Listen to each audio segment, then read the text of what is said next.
BJP की हुकूमत कोई कितना ही राजी हो रहा है, सपने में भी नहीं आई थी। कोई मानो ना मानो, 2 पढ़ाया है सबको। झाड़ा ले लिया, तलाशी ले ली वही एयरपोर्ट पे। वो कोई डॉक्टर मनमोहन सिंह की तलाशी नहीं थी, वो तलाशी थी इस देश की। उसके खिलाफ वो बातें कही जो मुझे नहीं कहनी चाहिए थी। बहुत बातें कही मैंने, ऐसी बातें कही जो उसने महसूस भी की होगी। गौतम का मैंने क्या बिगाड़ रखा था। कोई आदमी ये नहीं कहता था पार्टी का या कोई और आमजन कि बीजेपी ताकत में आओगी। कोई यूं कहते थे सारे सट्टेबाज 24-25, 24 और 25, इससे फालतू बीजेपी आवेगी नहीं। मैं अकेला था, राम कुमार गौतम, जो डंके की चोट पे मैंने कहा था दिन में 50 सीट आएंगी, बीजेपी की हुकूमत बनेगी और ये नायब सैनी मुख्यमंत्री बनेगा। और बाद में अनेक बार ये कहा 3 तारीख तक मेगा खतरनाक आंधी चलेगी बीजेपी की, और कई कोस में कांग्रेस दिखेगी भी नहीं। ये मैं ही कहता था और कोई नहीं कहता था। और इलेक्शन का मुझे पता था। देखिए, भूपेंद्र हुड्डा से मैं घृणा नहीं करता हूं। भूपेंद्र हुड्डा अच्छा इंसान है, कोई भाई बुरा मानो 20 बार। उसकी रगों में देशभगत का खून है, जो रणवीर सिंह का, उसको गलत नहीं मानता मैं।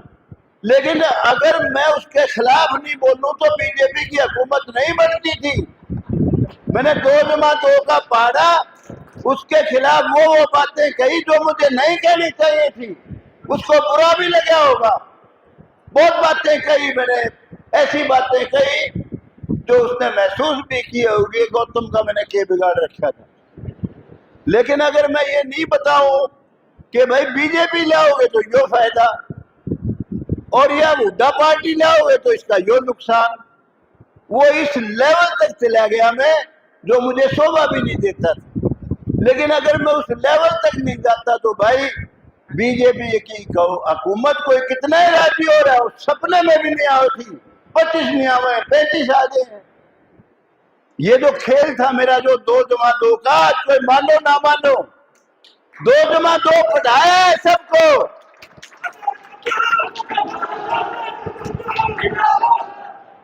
सबको समझाया।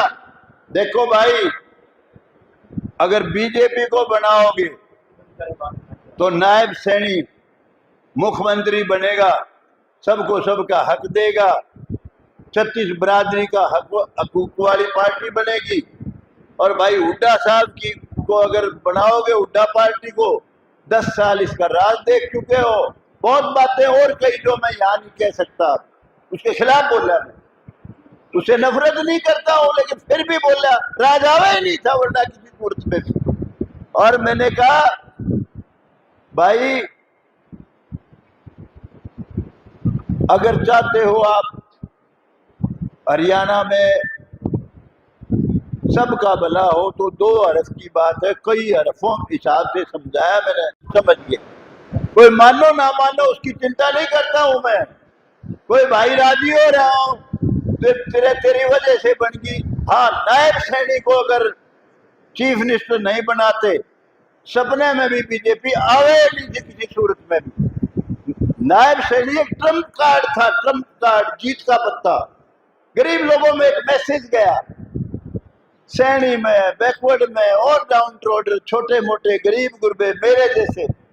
और टिकटें भी बीजेपी ने समझदारी से बांटी। सरकार में सीट नहीं था। दूसरी बार जब बने तो सोच तो ये थी कि भाई हमारा अजीज है, बहुत मेहनत करके हमने इस पार्टी को खड़ा किया है। फाउंडर मेंबर था इस पार्टी का पिटारा से, और उस लड़के को भी बहुत ऊंचा ले जाना चाहता था मैं चाहता था वो शहीद देवीलाल की तरह से बहुत नाम कमावे, बड़ी इज्जत कमावे।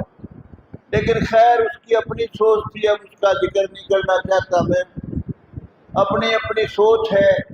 एक बार तो ऐसी भी नौबत आई थी विधानसभा में, मुझे कहने लगा कि आप कहते हो मैंने बनाया है, आप इस्तीफा दे के लड़के देख लो।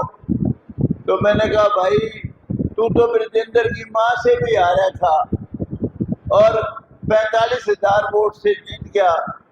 मैं कहा भाई तू इस्तीफा दे दे, लेकिन कुदरत की बात है,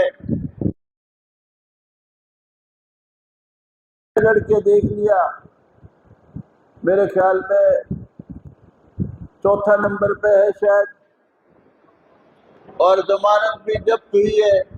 एक उसका भाई जरूर अच्छी वो वोट ले गया, बाकी कहीं कोई पार्टी का कोई आदमी जीता नहीं। और मेरा तो फिर सूत बैठ गया सफीदों से,